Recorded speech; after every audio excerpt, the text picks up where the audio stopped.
sesión del tema de Reinaldo. Y vamos a hablar acerca del tema de endocarditis. Entonces, hacer este tema.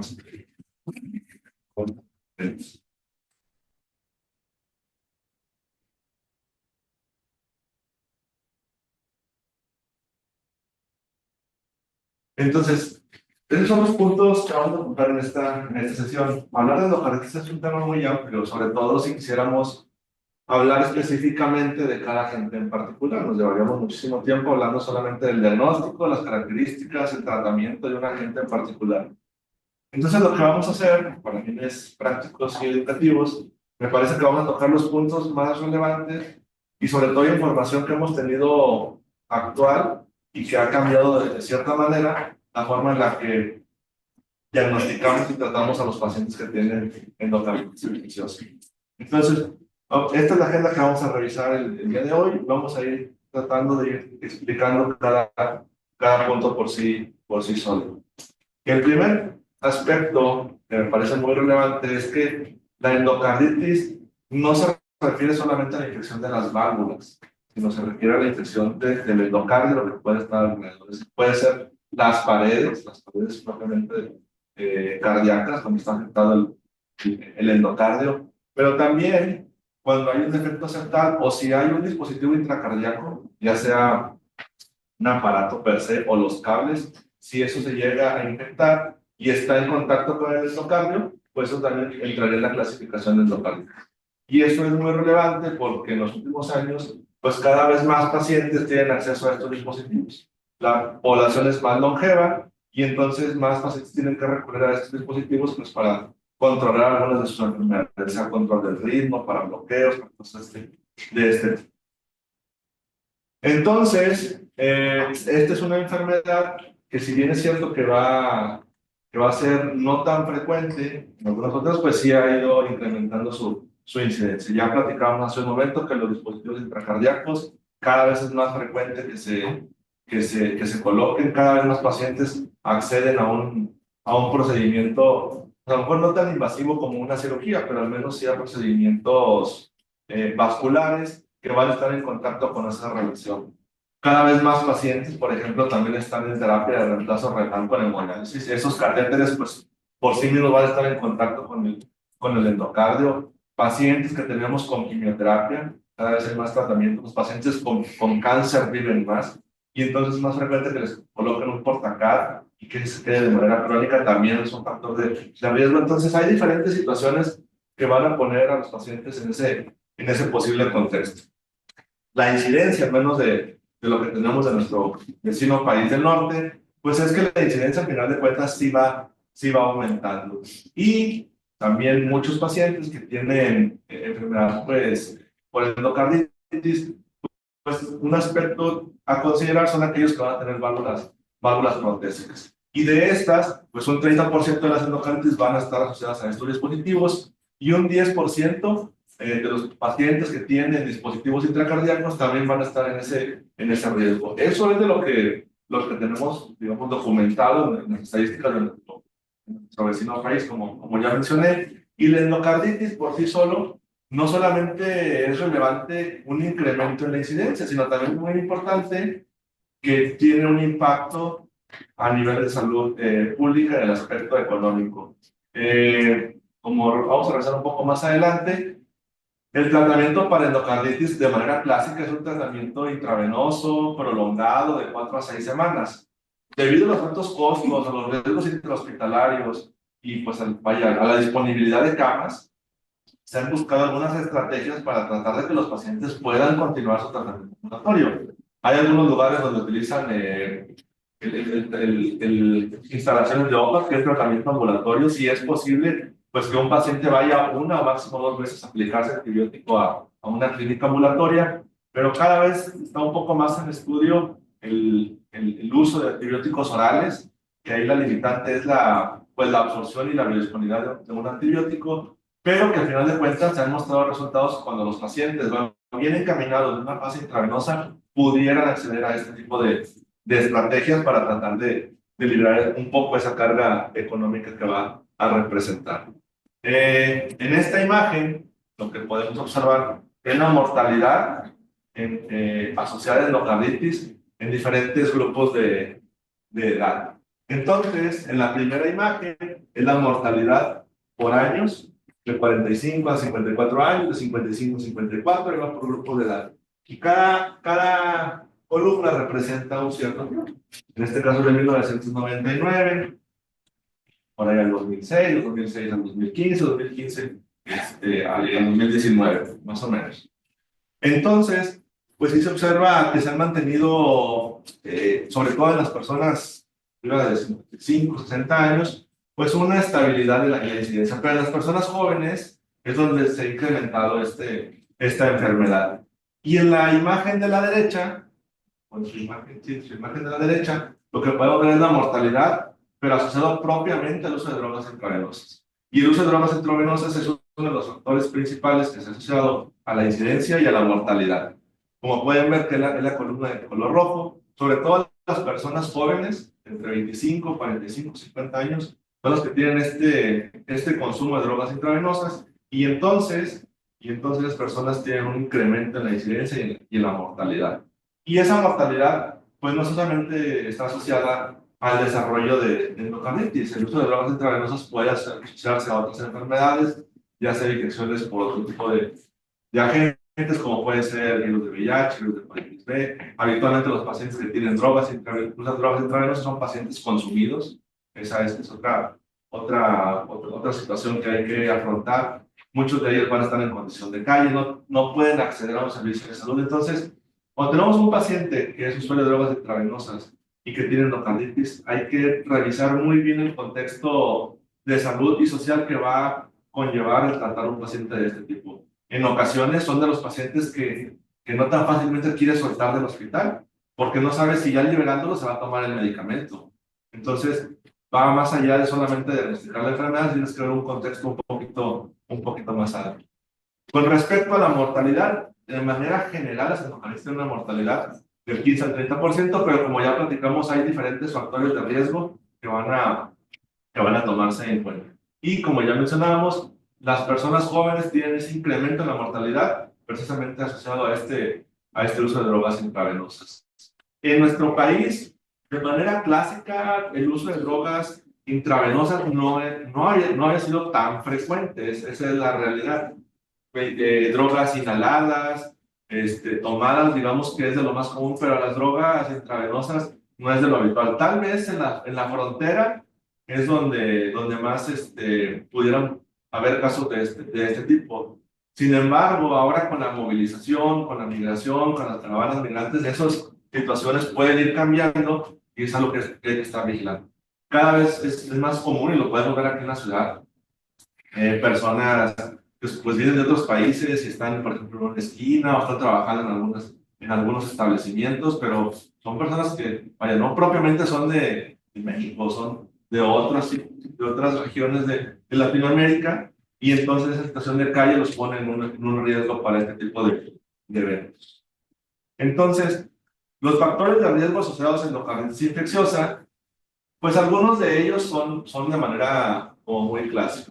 Los más frecuentes, pues los hombres tienen un mayor riesgo de endocarditis infecciosa, las personas arriba de 60 años, aquellas que usan drogas intravenosas, aquellas personas que van a tener problemas dentales. Los problemas dentales, sobre todo, personas que tienen un antecedente de una anomalía estructural cardíaca, pero aquellas personas que de manera constante tienen problemas cardíacos, pues bueno, va a tener ese riesgo. Hay algunos estudios, por ejemplo, que en las personas sanas, lavándose los dientes, eso te conlleva cierta bacteria.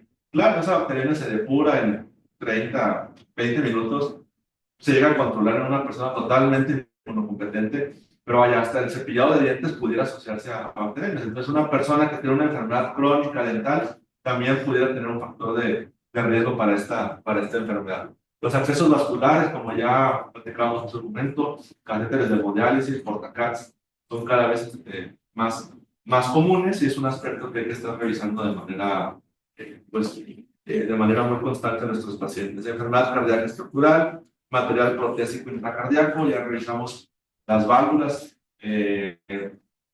Es un material, las ondas protésicas es un material inerte, y así como otros materiales de prótesis de rodilla, de cadera, que tienen un factor de riesgo de bacterias se puedan adherir por biopelícula, pues bueno, esto también es una constante. La enfermedad cardíaca reumática, que es mucho menos común, y la inmunosupresión. Inmunosupresión, ya platicábamos que los pacientes con cáncer viven más, pacientes con enfermedades autoinmunes viven más, cada vez hay más medicamentos de índole biológico que hace que la sobrevida de estos pacientes sea más amplia. Antes, encontrar a un paciente o que se hubiera trasplantado, sobre todo de un órgano sólido, era menos común. Ahora ya lo vemos como más rutinario. Ves un paciente que se trasplantó de hígado, se trasplantó de riñón. Hasta cierto punto es un procedimiento que ya es más habitual. Sin embargo, pues este tipo de pacientes también tienen su inmunosupresión y entonces también tienen ese factor de riesgo. ¿Cuál es la fisiopatología en general de los pacientes que van a desarrollar endocarditis infecciosa?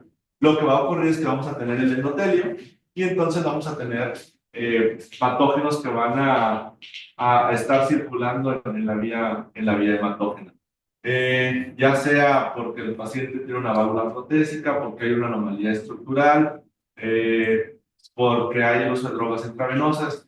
El uso de drogas intravenosas pues significa que hay una carga bacteriana muy alta y esa gran carga bacteriana pues va a permitir que esas bacterias puedan adherir a las válvulas en un momento dado, y cuando lo hacen, cuando llegan a infectar las válvulas, pues eso va a generar una respuesta inflamatoria, y esa respuesta inflamatoria va a liberar citocinas y va a generar la formación de un coágulo. ¿Ok? Entonces va a haber adhesinas, va a haber citocinas, va a haber quimiosinas, y en el afán de controlar esa infección se va a formar un trombo en ese sitio, un coágulo. El problema es que ese trombo va a ser el sitio perfecto para que las bacterias se sigan replicando. ¿Okay? Entonces, en el afán de tratar de controlar la infección, ese trombo es el que va a permitir que las bacterias persistan, aunque es un mecanismo de defensa. Eso va a permitir que las bacterias puedan multiplicarse y seguir causando infección dentro de la válvula. Y eso es lo que finalmente va a conducir a que se produzca la vegetación. Ya platicamos hace un momento que lo más común cuando hablamos de endocardiosis es propiamente las válvulas, pero eso no excluye otros sitios del endocardio o dispositivos intracardíacos. Entonces, esta digamos que es la microbiología y es como la referencia que mucha literatura es la señalada. La gran mayoría de las infecciones van a ser por agentes gram positivos, estafilococos, estreptococos, enterococos. Eso va a ser de lo más común. Hay algunas otras agentes que también han cobrado cierta relevancia. De manera clásica, los bacilos gram negativos son raros, menos del 2% de las endocarditis son por agentes gram negativos, llámese E. coli, Klebsiella, Serratia, Pseudomonas, es de lo poco habitual. Y habitualmente, cuando encontramos un bacilo gram negativo, es que el paciente tiene un dispositivo intracardíaco, está en hemodiálisis o tiene un factor de inmunosupresión. No es lo habitual encontrar una endocarditis por gram negativos. Los hongos también no son agentes típicos de causar este tipo de enfermedad, pero en los últimos años también se ha observado un aumento, y no solamente por especies, por ejemplo, de cándida, sino los hongos que puedan estar de manera local en un área específica, llámese Poxi, por ejemplo, en un lugar, histoplasma, pues también han sido reportados algunos agentes. Y luego vienen aquellos que son aquellos que digamos que son los que se llegan a determinar cuando los pacientes tienen hemocultivos negativos, que es una importante consideración. Tener un paciente con endocarditis es un reto, porque un paciente tú lo diagnosticas, estás en tu afán de querer iniciar tu tratamiento antibiótico, pero si los hemocultivos, aunque se hayan tomado de manera adecuada, pues no significa que van a ser positivos en todos los casos. Y la otra es que hay agentes intracelulares, Brucella, Klebsiella, que en ocasiones es difícil poder aislarlos de manera sencilla. Entonces, las endocarditis, cuando están con agentes de difícil aislamiento, digamos que son las endocarditis que te tardas un poco más en poder diagnosticarlas y en poder brindar un tratamiento. Y esas son como las consideraciones que hay que tener. Espero que las tablas sí se vean un poco más claras en su conexión de Zoom para que ellos puedan ir revisando. Y esto toma relevancia porque en las nuevas clasificaciones, algunos de agentes de manera ya más general se pueden diagnosticar ya no solamente con hemocultivos, sino con pruebas moleculares o con pruebas serológicas. Esto es de lo que se ha ampliado. Como las pruebas de anticuerpos te van a poder ayudar pues, a determinar endocarditis en un contexto que vaya a estar claramente definido. Entonces, la distribución a nivel mundial, pues, platicamos en mayor o menor medida va a ser estafilococos, estreptococos, enterococos, pero de manera global, la gran mayoría de las infecciones va a estar causada por cocos gram positivos. Y como mencionábamos, es un tema cada vez más reconocido, las infecciones fúngicas. ¿Okay? Por supuesto que dentro de las infecciones fúngicas, Cándida tiene una relevancia muy importante. ¿Por qué? Pues es de los agentes nosocomiales, por ejemplo, Candida parapsilosis, cuando tú sospechas de una infección asociada a catéter y te reportan levaduras, Candida parapsilosis de los que primeros sospechas. Pero hay otros agentes que el paciente, otra vez, si está en contacto con un ambiente hospitalario, si tiene inmunosupresión, lo van a poner en ese riesgo. Aquí en el hospital lo vivimos, tenemos los casos de brote de Candida auris, que es un aspecto pues, de relevancia a nivel mundial y es uno de los posibles agentes que hay que tener en consideración. Y los otros, pues aspergillus, histoplasma, digamos que son casos más aislados, como reporte de algunos casos, no es lo habitual, pero otra vez, cada vez vemos más pacientes que en ciertas condiciones los ponen en riesgo para este tipo de enfermedades. Entonces, ya quedamos, la gran mayoría de las infecciones, el 80% van a estar causadas por cocos gram positivos y estafilococos aureus, sobre todo asociado a este incremento de drogas intravenosas, pues va a ser el agente principal. En aquellos pacientes, y esto es importante, en aquellos pacientes que tienen válvulas nativas, digamos que estafilococos aureus es una muy buena consideración, si tienen problemas dentales estreptococos, pero digamos que ahí la epidemiología va encaminada a estos. En aquellos pacientes que tienen válvulas protésicas, digamos que el tiempo, no es exacto, pero el tiempo te puede orientar sobre como cuál pudiera ser el agente en particular. Si el paciente tiene menos de 2 meses, un estafilococcus aureus, estafilococcus coagulase negativos y bacilos gram negativos, aquí sí entra un papel importante porque vamos a considerarlo como una infección intrahospitalaria o una infección asociada a cuidados de la salud. Ahí entra ya como uno de los agentes principales que tendrías que considerar. Y eso es importante porque cuando tú revisas a un paciente de este tipo, es parte del tratamiento que tú le vas a brindar a ese paciente. Si tiene 2 meses a 1 año, estafilococos aureus, estafilococos coagulasa negativa, digamos que es lo habitual. Y cuando tienen más de 1 año, pues ya se comporta un poco más como la población general. No pareciera haber diferencia en la microbiología de las endocarditis, de aquellos pacientes que tienen procedimientos percutáneos, ya sea un cateterismo, ya sea que tengan dispositivos como catéteres, de este tipo cables, o que sean propiamente quirúrgicos, es decir, que hayan tenido una cirugía y que luego se hayan infectado, no pareciera haber un cambio importante en la microbiología. La sintomatología que van a tener los pacientes con endocarditis, pues va a tener que ver sobre todo con 4 aspectos principales. Primero, pues la infección local. Y los síntomas locales, la infección y los daños que pueda ocurrir propiamente en las estructuras cardíacas. Eso es lo que hay que considerar en primera instancia. La segunda consideración van a ser la embolización. Es decir, que un pedacito del trombo pues vaya a viajar y va a causar pues un efecto de obstrucción.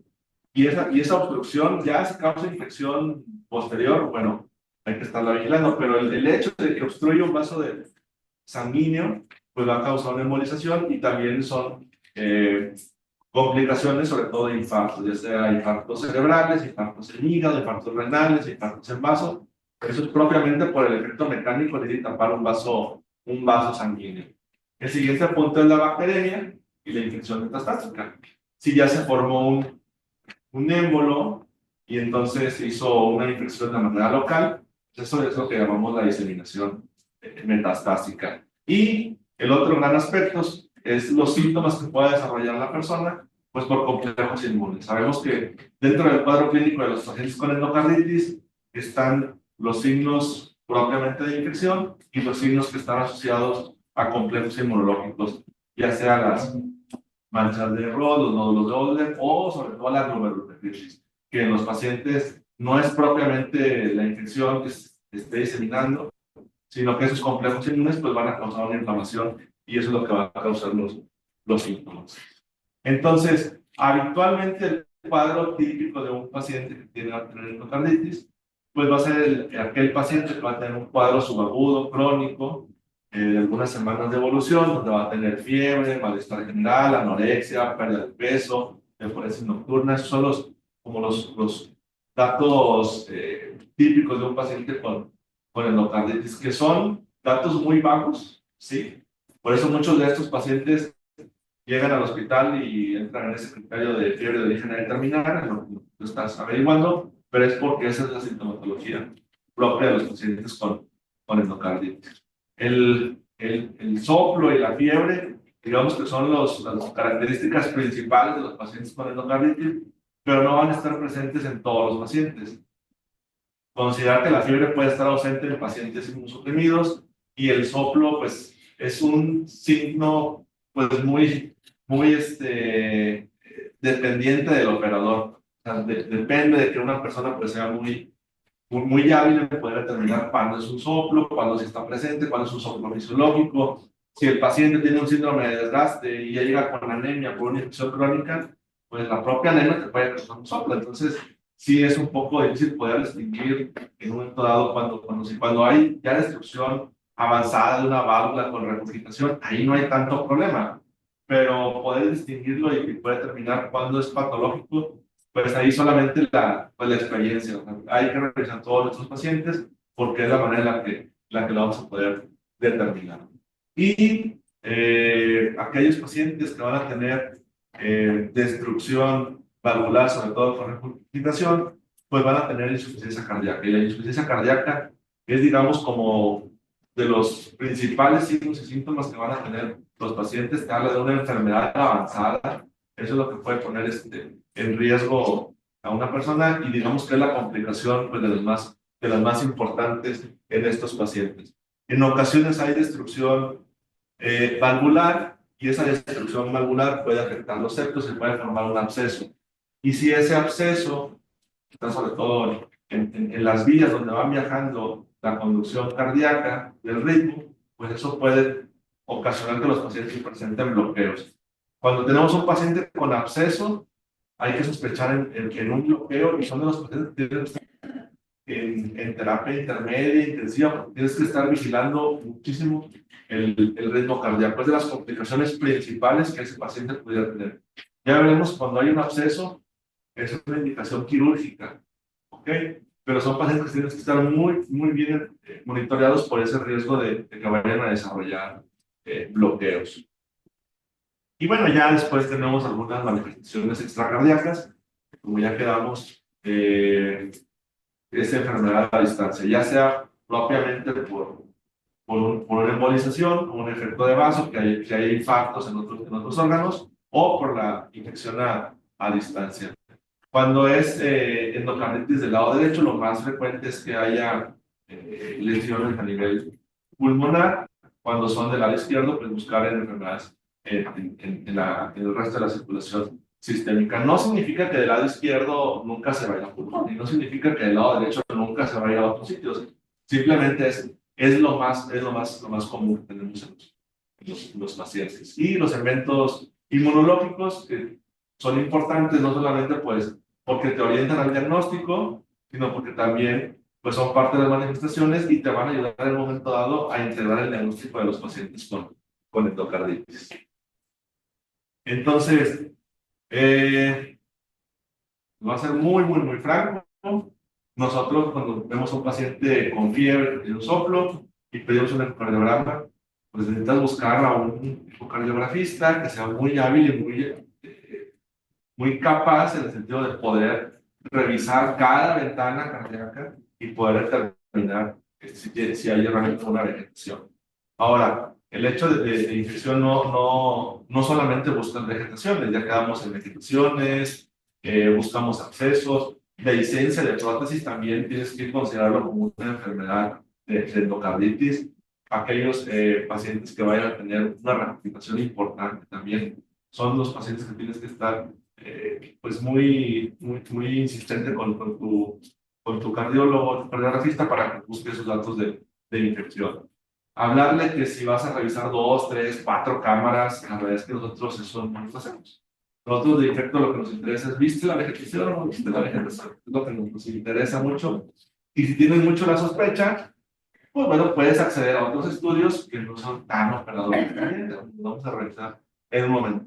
Pero cuando tenemos un paciente que, por ejemplo, tiene eh, daño en el ecocardiograma, pues tú buscas la vegetación, es el nódulo, te importa muchísimo el tamaño, cuál es el compromiso de la válvula, y tienes que buscar qué otros datos pudieran estar alterándose. Por ejemplo, en este paciente vemos datos de embolización pulmonar, tiene una imagen del sistema nervioso central donde ya causó un evento tipo isquémico, entonces digamos que esos son los aspectos que hay que considerar.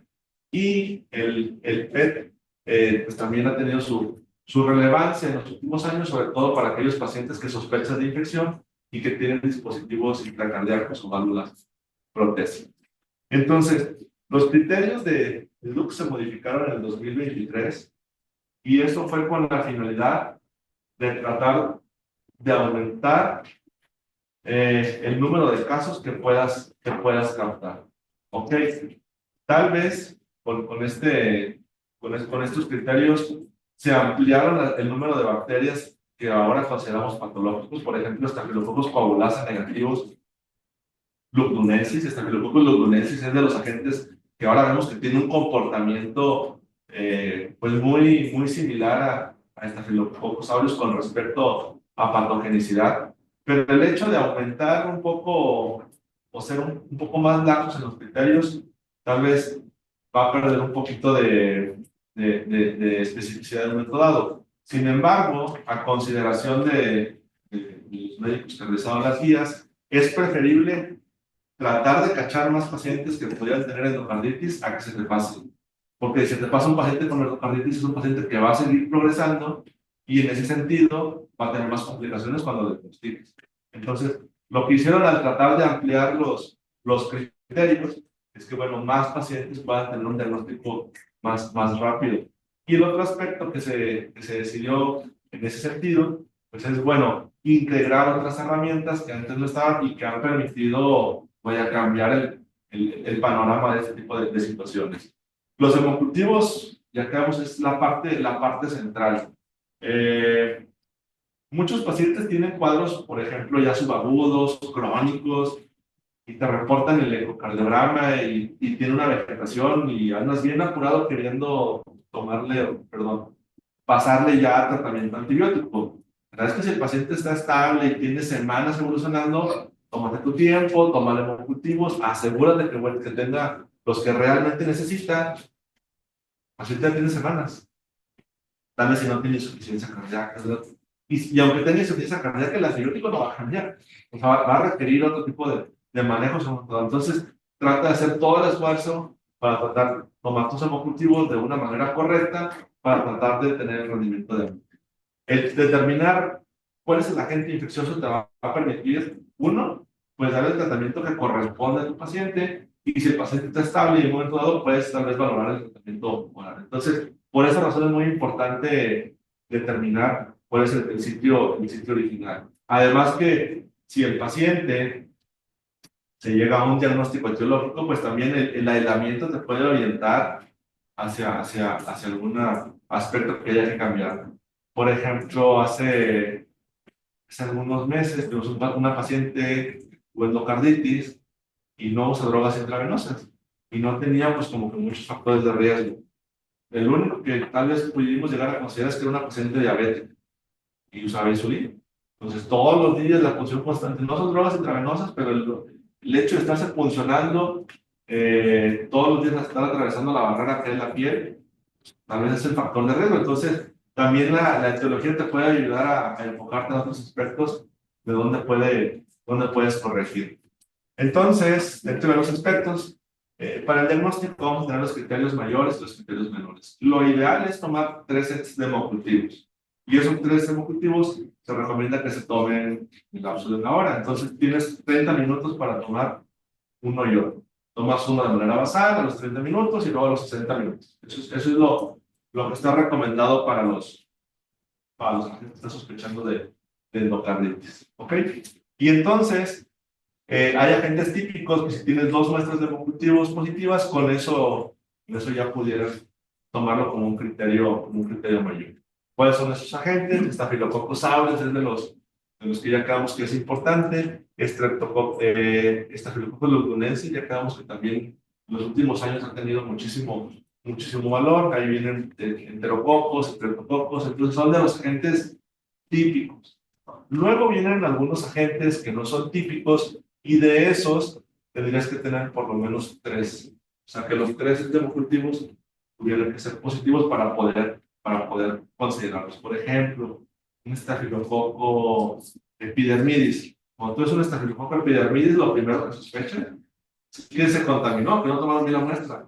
Pero si te sale positivo y positivo y positivo, vaya, o está muy mal la persona que los toma, o realmente ya le empiezas a dar un valor y buscar cuál es la fuente, y el endocarditis es una buena posibilidad. Las pruebas moleculares, por ejemplo, cada vez está más descrito las pruebas moleculares, por ejemplo, para Coxiela, para Bartonella, algunos, por ejemplo, niveles de anticuerpos, por ejemplo, para Toxina, o para mismo Coxiela también se pueden utilizar. Eso es en un contexto, utilizar anticuerpos, hay que ser muy juiciosos al momento de darles valor. Por ejemplo, Brucela también pudiera llegar al diagnóstico de esta manera. Nada más asegúrate que tengas los objetivos, que no presente otra cosa, que descartes otros agentes, porque otra vez, el tratamiento ahí sí va a cambiar y no tienes mucho margen de error y tienes que estar bien seguro de lo que vas a estar cubriendo en un momento en particular. Luego tenemos los criterios de imagen y dentro de los criterios de imagen, el ecocardiograma es el estudio inicial en todo paciente con sospecha de endocarditis. Es el estudio que tenemos que considerar en todos los pacientes como parte del tamizaje. Pero ahora tenemos otras herramientas. Dentro de ellas, el PET. PET-CT es de las herramientas que se ha favorecido su utilización en los últimos años. Y esto es no solamente porque te permite rescatar a algunos pacientes del diagnóstico. Otra vez, esto es operador dependiente. Y aunque se haga un ecocardio transesofágico, pues algunos pacientes tal vez no tengan la mejor ventana, a lo mejor hay áreas que no pueden distinguir, a lo mejor el operador pues todavía falta un poco de experiencia. O sea, hay factores que no puedes determinar en un momento dado. Con el PET tratas de brincar esos aspectos y tratar de ser más objetivo al momento de hacer un diagnóstico como tal. Hay algunas herramientas que te van a ayudar al momento que evalúes estos pacientes. Por ejemplo, un angiotract también coronario también te puede ayudar mucho, sobre todo en aquellos pacientes que van a tener enfermedades que van a requerir cirugía. Pues bueno, pues de una vez revisan los vasos sanguíneos para ver si requiere algún tipo de tratamiento coronario. Entonces, este tipo de estudios también te ayudan mucho a poder determinar algunas situaciones. Y de los otros estudios, o de los otros criterios, mejor dicho, que se agregaron, pues son los criterios quirúrgicos, es decir, que el cirujano propiamente revise una vegetación. Y entonces este criterio patológico también se agregó y también te permite, bueno, tomarlo en cuenta como un criterio mayor. Y dentro de los criterios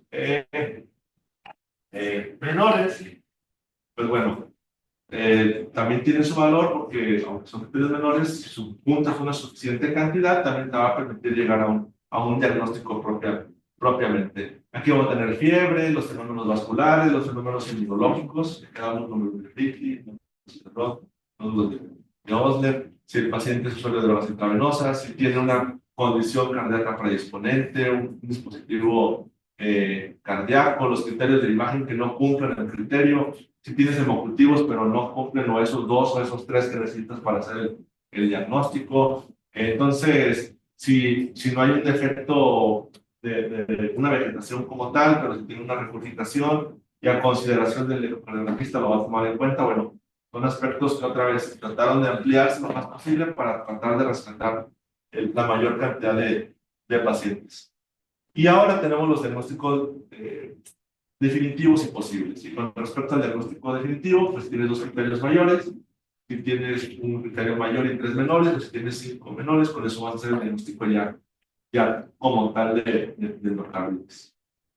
Si tienes un diagnóstico posible, va a ser un criterio mayor y un menor, o tres criterios menores. Oye, tengo un objetivo con un agente de los habituales, pero es uno, y vaya, ahí lo vas, tiene una regurgitación, bueno, ahí vas tratando de hacer esto. Y como ya quedamos, si con el puro cardiograma no es suficiente, pues puedes tener una herramienta de esto. Aquí en Monterrey no es tanto problema, porque puedes acceder a un FET. Hay diferentes lugares donde lo puedes hacer. El problema es que cuando ya te vas un poco más lejos, ya no solamente la disponibilidad del equipo o el costo, o sea, ya es un poco más complicado poder acceder a un estudio de este tipo, y eso es algo que tratar de tomar en cuenta. Entonces, digamos que ahora los criterios son más como para tratar de estar bien seguro de endocarditis, pero también el hecho de descartar ese diagnóstico también es más robusto para que no se escapen casos de este tipo. Algunas consideraciones que son importantes a tomar en cuenta, pues bueno, ya quedamos que los hemocultivos son muy importantes, te permiten la etiología, el tratamiento definitivo, y entonces hay que hacer el mayor esfuerzo para que se tomen de la mejor manera posible. Cuando los hemocultivos son negativos, considerar algunos aspectos. Tal vez la persona haya utilizado antibióticos. Es muy frecuente que las personas que tienen endocarditis o han tenido fiebre varias semanas, pues ya les dan varios esquemas de antibióticos, y cuando llegan, pues ya no crecen, no porque no hay infección, sino porque las bacterias están, digamos, atarantadas y no quieren crecer porque ya necesitan ese tratamiento parcial de manera previa. Y los agentes del grupo JASEC, aunque ha sido un poquito más complicado poder aislarlos, ya con los métodos convencionales, con los ejecutivos así de estándar, ha sido mucho más sencillo poder hacerlo. Los métodos moleculares han sido un tema que se ha investigado mucho. En el caso del 16S, del ARN ribosomal, o en el caso de hongos, que es el 18S, pues esa es un área de oportunidad, sobre todo para infecciones con hemocultivos negativos. Lo que se hace es que se toman muestras, idealmente tendría que ser de tejido valvular, del tejido que está infectado, y entonces lo que hace es que amplifica y busca una bacteria en particular. Digamos que las secuencias de 16S, digamos, son bases de datos más limitadas, es lo que tú le pidas, y las secuenciaciones metagenómicas es una base de datos enorme, una base de datos como de 1000 agentes, bacterias, hongos, virus, y entonces el material que vaya amplificando te permite poder determinarlo. Lo ideal es que sea otra vez de tejido afectado, o sea, tejido valvular o tejido de endocardio, pero también se han hecho estudios donde toman muestras en sangre, donde dicen, bueno, le toman un hemocultivo y le tomo una muestra a ver si hay material genético circulando de las bacterias. La sensibilidad tal vez no es tan buena, pero la especificidad se mantiene. Entonces, si tienes esta herramienta, la podrías llegar a utilizar, y entonces, si sale negativa, pues en sangre no te lo descarta del todo, pero si sale positiva, pues sí te habla de que tal vez es el agente. Esto nada más que tendrías que tener en consideración que no haya una infección coexistente en tu paciente y que no te vaya a ser un confusor. El ecocardiograma, como ya quedamos, es la herramienta inicial que vamos a tener con los pacientes. El transtorácico tiene una buena sensibilidad del 75%. Claro, hay algunas áreas que no se alcanzan a distinguir bien, por ejemplo, las áreas de las orejuelas, o algunas áreas, si el paciente vaya con un índice de masa corporal alto, tal vez no pueda realizar todas las ventanas a detalle. Y el transesofágico, pues te agrega un valor en la sensibilidad y te lo lleva al 85-90%. Entre ambos ecocardiogramas ya tienes una sensibilidad del 90%. Entonces, esta es la primera herramienta, el transtorácico, pero complementarlo con un transesofágico en aquellos pacientes con alta sospecha va a ser de mucha utilidad. ¿Cuándo lo pedimos? Cuando el transtorácico es negativo, cuando hay una válvula protésica, aunque determines infección con el transtorácico, es muy relevante tomar un acceso para poder determinar que no haya un absceso, ver si que no haya dehiscencia de la válvula, te agrega información de un dispositivo intracardíaco y también si hay algunas complicaciones como lesión valvular o fístulas. Entonces, les platicaba hace un momento esto de 2, 3, 4 cámaras, lo dejamos propiamente el cardiólogo. A nosotros lo que es nuestro interés es poder distinguir muy bien las vegetaciones y sobre todo que el médico nos diga de qué tamaño es esa vegetación, porque a partir de ese tamaño vamos a tomar decisiones con respecto a si el paciente requiere tratamiento quirúrgico o no. La tomografía, la tomografía tal vez no es tan sensible en determinar vegetaciones, pero lo es más para determinar abscesos. Entonces, para eso te ayuda una tomografía en un paciente en ciertas características. Si te queda la duda de un absceso a través de un ecocardiograma, pídele una tomografía, porque de esa manera vas a estar más seguro y vas a poder diagnosticar más complicaciones de este tipo. Y si un paciente va a pasar a un procedimiento quirúrgico por una endocarditis, ya quedamos que una parte importante de la población son aquellos pacientes que tienen arriba de 55, 60 años. Si ya va a pasar a cirugía, pues muchos pacientes se evalúan para cardiopatía isquémica, toman un total y que ya le repare la válvula de la circulación coronaria en ese mismo procedimiento. El PET, ya quedamos que es una herramienta que en los últimos años se ha utilizado muchísimo. En las válvulas nativas, pues su sensibilidad no es tan buena, esa es la realidad.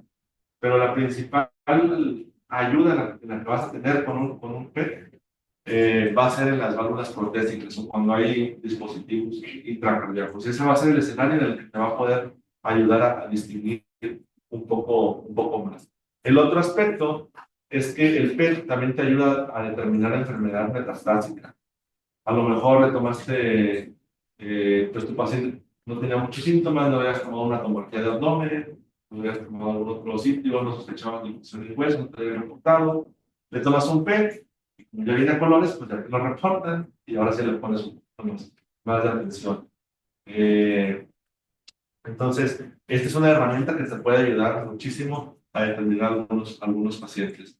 En este paciente, por ejemplo, que tiene una válvula protésica, el tomarle un PET, pues bueno, ya te orienta a determinar bien focos cardíacos de infección y también enfermedad a distancia. Ahí se ven, por ejemplo, en el área pulmonar, personas que tal vez al radiólogo de primera instancia se le había pasado a nivel pulmonar. En este paciente que tenía un dispositivo con un cable intracardíaco, habían reportado un crecimiento del cable. O sea, se corrió más o hay una vegetación, no estaban seguros, le tomaban los cultivos, iban negativos, le tomaron pero brilla, vegetación, y entonces ya se puede tomar la decisión de retirar ese cable y dar tratamiento antibiótico. Entonces, ya quedamos que en válvulas nativas, tal vez el PET no es tan sensible, tal vez no te va a aportar tantísimo como lo es el ecocardiograma. Si tienes mucho la duda, tómalo, porque al final de cuentas es información que te va a ayudar a poder descartar un cuadro. Pero cuando hay material protésico o dispositivos intracardíacos, ahí va a ser su principal utilidad. Y eso se resume en este diagrama. Cuando tienes el cuadro clínico y cuando tienes un ecocardiograma, tal vez ya tienes el diagnóstico preciso, pero al momento de planear la cirugía, tú puedes tomar una angioTAC, para ver la enfermedad a distancia, una resonancia cardíaca para ver la funcionalidad. Entonces, digamos que es información extra que te va a ayudar a planear con ese paciente. Y cuando el diagnóstico es incierto, pues aprovecha esas herramientas para tratar de ser más insidiosa en la evaluación de tu paciente. ¿Okay? Con respecto al tratamiento, ya platicaba hace un momento que hablar del tratamiento de agente por agente no nos llevaríamos muchísimo tiempo. Entonces, voy a dar algo de información general que van a necesitar. En el tratamiento empírico es muy importante considerar los agentes más frecuentes y evaluar a tu paciente. ¿Okay? Ya quedamos que el agente principal es Staphylococcus aureus. Probablemente ese es uno de los antibióticos que vas a querer utilizar para cubrir esta bacteria. Y considerando que muchos pacientes van a tener MRSA, Staphylococcus aureus resistente, pues tal vez vancomicina va a ser de los que más se recomiendan en las guías por esta razón. Hay algunos otros agentes, por supuesto, estreptococos, enterococos, que van a estar cubiertos con vancomicina en un momento dado, pero siempre que se pueda utilizar un beta-lactámico, siempre va a ser de muchísima utilidad. Por eso muchos esquemas que revisen, los beta-lactámicos y vancomicina van a ser como de los primeros agentes en los que vas a dejar en locabelimas. El tratamiento se recomienda de 4 a 6 semanas. Si el paciente no tiene muchas comorbilidades, tal vez con 4 semanas está bien. Si el paciente tiene comorbilidades, es un agente que tardaste en depurarlo, vas a tener que contar hasta tal vez 6 semanas. Lo único que es muy relevante y que sí hay que tomar en cuenta es que tú empiezas a contar los antibióticos a partir de que tienes hemocultivos negativos. Ese es el día que empiezas a contar. Y si un paciente pasa cirugía, aunque tenga 2 semanas de antibiótico, tú empiezas a contar a partir del día que pasó cirugía, porque es el día del hubo control del foco de infección. Entonces, eso es algo muy relevante. Ya quedamos que los agentes, estafilococos, estreptococos, enterococos, se inclinan el tratamiento por metalactámicos. La verdad es que penicilina utilizarlo es un poco difícil porque son dosis altas y luego las bombas. Nos inclinamos más por cefalosporinas, algunos otros agentes que son un poco más sencillos, pero son de los que están descritos. En caso del grupo JASEC, con ceftriaxona o con alguna quinolona, con eso pudieras dejar al paciente. Entonces, esto sí se los voy a dejar para que ustedes lo revisen. El agente que quieren checar, cuál sería el que revisar. Lo único importante es la duración, saber cuándo empieza el tratamiento y segundo, elegir en función a tu antibiograma. No solamente revisar el antibiograma, sino de revisar cuál es un medicamento que tenga una buena biodisponibilidad en sangre para que pueda bañar adecuadamente a ese tejido que va a estar infectado.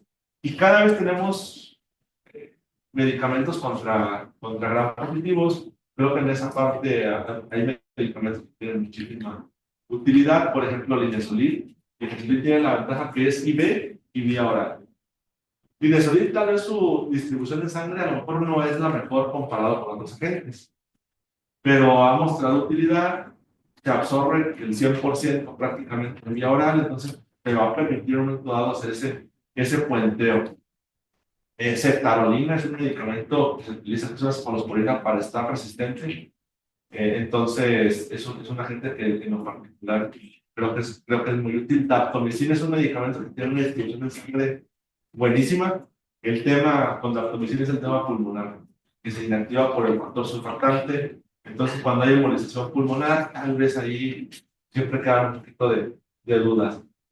Oritabancina, que es un medicamento nuevo que se aplica una vez por semana, entonces son medicamentos que son muy útiles. Entonces, saber como cuáles agentes pudieran ser en un momento dado la opción. Tigecyclina es un medicamento muy útil contra gram positivos, pero el menos del 1% se distribuye en sangre. Entonces, tigecyclina es lo que comentaba hace un momento. Tienes que buscar un medicamento que sea activo, pero que actúe donde quieres que llegue el antibiótico como tal.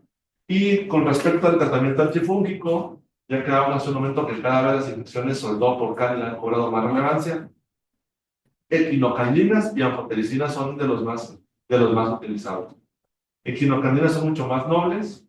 Anfotericina, pues sí tiene ese riesgo de neurotoxicidad, entonces habitualmente equinocandinas cuando se pueden. Ya cuando hay algún otro agente, mucor, aspergillus, histoplasma, pues ahí sí, anfotericina va a tener lugar y va a ser de los primeros agentes que se vaya a recomendar. Este es un trabajo muy citado, fue de los primeros en los cuales se evaluó la utilización de antibiótico oral en los pacientes. El POET es un estudio que evaluó tratamiento IV y luego cambiarlo a vía oral para los pacientes. Y los iban a comparar con pacientes que recibían tratamiento IV de manera completa. Entonces, es un estudio aleatorizado, multicéntrico, y que va a incluir pacientes con infección por estreptococos, enterococos, estaphylococcus y estafilococcus coagulasa negativo. Mínimo se requerían 10 días de antibiótico intravenoso para poder hacer el cambio a vía oral. Y el objetivo primario fue un compuesto de si esos pacientes tenían recaídas, si iban a requerir cirugía o si tenían bacteriemia de manera persistente. Y lo que encontraron es que los desenlaces fue muy similar. La verdad es que el tratamiento intravenoso se comportó como el tratamiento oral, viceversa. Entonces, de ahí que hay pues ya ese ánimo en tratar de tratar las endocarditis de vía con tratamiento oral. El único aspecto es que en ese trabajo hay varias limitaciones que sí son muy importantes. La primera es que el tratamiento oral no estaba estandarizado, o sea, dependía del médico saber qué le iba a ofrecer al paciente. Entonces, eso de entrada como que sí deja algunas inquietudes, porque no hubo un tratamiento que fuera como el recomendado. El otro aspecto es que solamente hubo 5 pacientes que usaban drogas intravenosas. Entonces, si este es un tema de salud pública a nivel mundial, son muy baja esa población para poder decir que realmente en esos pacientes también funciona. No hubo casos de estafilococo resistente a methicilina. Eso sí es una gran limitante de este estudio. Y no se incluyeron pacientes con endocarditis del lado derecho y pacientes con endocarditis con cultivos negativos. Entonces, digamos que sí, te ayuda a saber que hay pacientes que pueden tratarse de vía oral, pero no es para todos y tienes que vigilarlo y determinarlo muy bien en tus pacientes. Entonces, digamos que el tratamiento oral está recomendado, es que tengas un buen control del foco, que los hemocultivos estén negativos, que el paciente haya completado por lo menos 10 días de antibiótico intravenoso, o si pasó a cirugía, por lo menos 7 días de tratamiento intravenoso para que pueda hacer el switch al tratamiento oral. Entonces, eso es lo que vamos a considerar. El tratamiento oral que se recomienda, otra vez no está muy estandarizado, pero tenemos cefalosporinas, tenemos amoxicilina, 1 gramo cada 4 horas, perdón, cada 6 horas, dicloxacilina, linezolid es un agente que se ha hablado muchísimo, trimetoprim, entonces digamos que sí se puede llegar a utilizar. Y las indicaciones de tratamiento quirúrgico las vamos a dividir en 3. Pacientes que tienen falla cardíaca, pacientes que tienen embolismo y los pacientes que tienen una infección no controlada. Y dentro de la infección no controlada son aquellos que van a tener infección paravalvular, organismo difícil de tratar, tienes una endocarditis por pseudomonas multiplomo resistente, ahí apuesta en el tratamiento quirúrgico, o si tienes un estafilococcus aureus, pero está de manera persistente y no puedes controlarlo, también hay que considerar que ese paciente vaya a requerir tratamiento quirúrgico. Saber cuándo va a pasar un paciente a cirugía es difícil, o sea, no es tan sencillo poder determinarlo. Lo que señalan las guías es que en aquellos pacientes, entre más pronto lo hagas, pareciera ser mejor. Y de acuerdo a las guías, tú vas a clasificar a un paciente si requiere tratamiento quirúrgico emergente, urgente o electivo. Emergente es que lo ocupa en las primeras 24 horas. Es decir, un paciente con falla cardíaca, con shock cardiogénico, tienes que pasar a cirugía lo más rápido posible. Urgente, cuando requiere cirugía en los siguientes 3 a 5 días, pero te da chance ahí de planear, de corregir algunas cosas. Y electiva, cuando, bueno, sabes que durante algún punto de su internamiento no va a requerir ese abordaje. Esa es la forma en la que se evalúa. Hay diferentes puntos, ya quedamos. Aquellos pacientes que tienen disfunción, regurgitación, choque cardiogénico, entonces, dependiendo de las características, se va tomando la decisión. Y aquellos pacientes que tienen un evento isquémico o hemorrágico del sistema nervioso central, Cuando tienen isquémico, se recomienda actuar relativamente rápido. Cuando tienen un hemorrágico, ahí sí te recomiendan esperarte por lo menos 4 semanas antes del tratamiento quirúrgico definitivo. Algunos factores que predisponen a que haya una mayor mortalidad, pues la endocarditis, la vegetación es mayor de 10 milímetros, incapacidad para el procedimiento quirúrgico. A lo mejor tienes todo el equipo, el material, pero pues el paciente no está en condiciones de pasar a cirugía, no lo va a tolerar. Entonces, tener esas consideraciones con estos pacientes. Y un paciente que tiene endocarditis no es una indicación, o sea, como tal, de que tiene que estar anticoagulado o con terapia antitraumática. Eso lo tienes que evaluar muy bien, porque algunos pacientes pueden tener un riesgo incluso de transformación isquémica hemorrágica cuando tienen estos eventos embólicos, y entonces eso lo tienes que tomar en conjunto con todo tu equipo. Y con respecto a profilaxis, para fines prácticos, en procedimientos genitourinarios, gastrointestinales, no está recomendada la profilaxis, solamente propiamente en los procedimientos dentales. Hay algunas condiciones cardíacas que van a necesitar, van a requerir profilaxis, determinar a aquellos pacientes también el procedimiento que se les vaya a hacer, si va a haber lesión periapical dental o si va a haber lesión de la mucosa. Eso es lo que hay que tomar en cuenta. Y las profilaxis recomendadas básicamente van a ser metalactámicos. Lo único que sí es muy importante señalar es que dentro de las recomendaciones ya no se incluye clindamicina. Clindamicina ya no se recomienda como una profilaxis. ¿Por qué? Por el riesgo de que no te cura adecuadamente estreptococos anaerobios, y el otro riesgo es de infección por clostridioides. Entonces, por esa razón, clindamicina ya salió de las guías como un agente que se recomienda para profilaxis.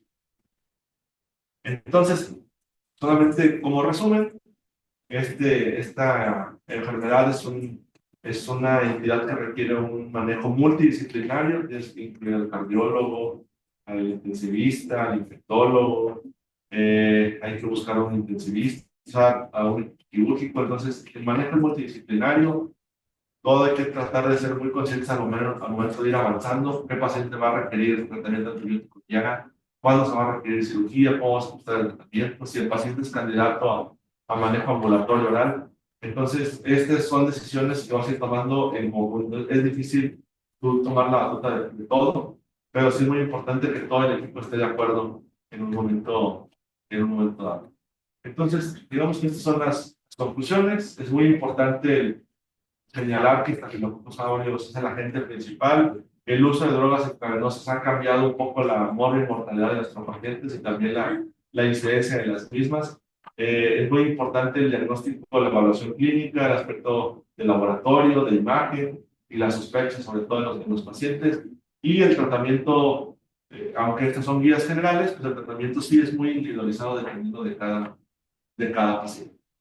Y eso sería todo. ¿Tienen alguna duda, alguna pregunta? Con la profilaxis solo está indicada en pacientes con cardiopatía.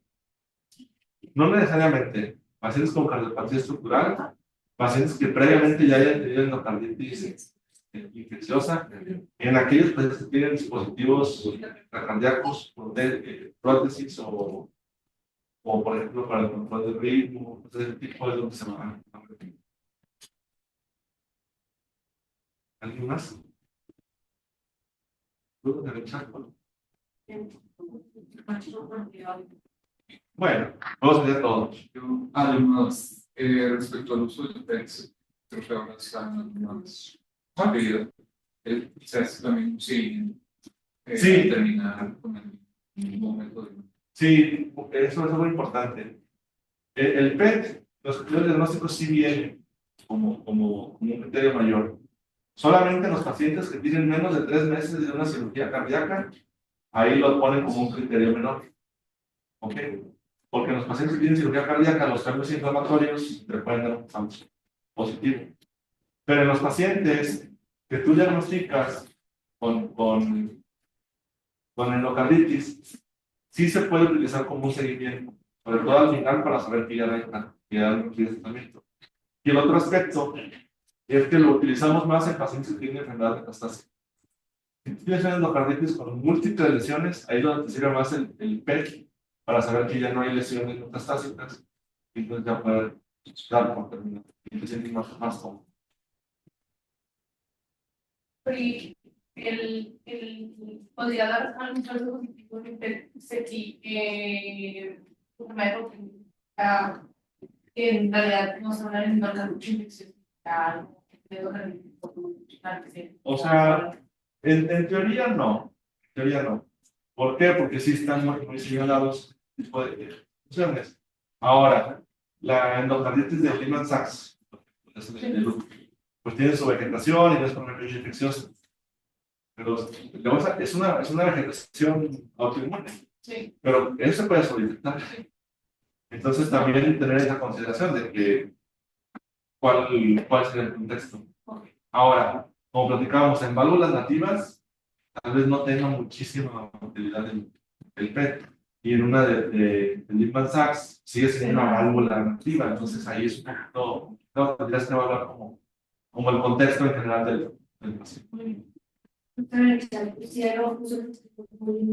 El homograma, y si se puede usar después de Sí, sí, el gamagrama también ha tenido cierta utilidad. Hace poco tuve un paciente que tenía una infección lumbar crónica. Y tenía ya como 6 meses con esa infección lumbar. Y entonces le pedí un gamagrama para ver la extensión y pintó el corazón. Entonces, bueno, son donde te apoyan este tipo de estudios. El gamagrama me parece que también tiene su utilidad, sobre todo con UBI, como viticilina. Nada más que como tal todavía creo que falta un poquito más de información para que le incluyan como tal en las guías, pero sí creo que es una herramienta que también ayuda mucho. ¿Alguien más? Bueno, muchísimas gracias. Entonces, Gracias.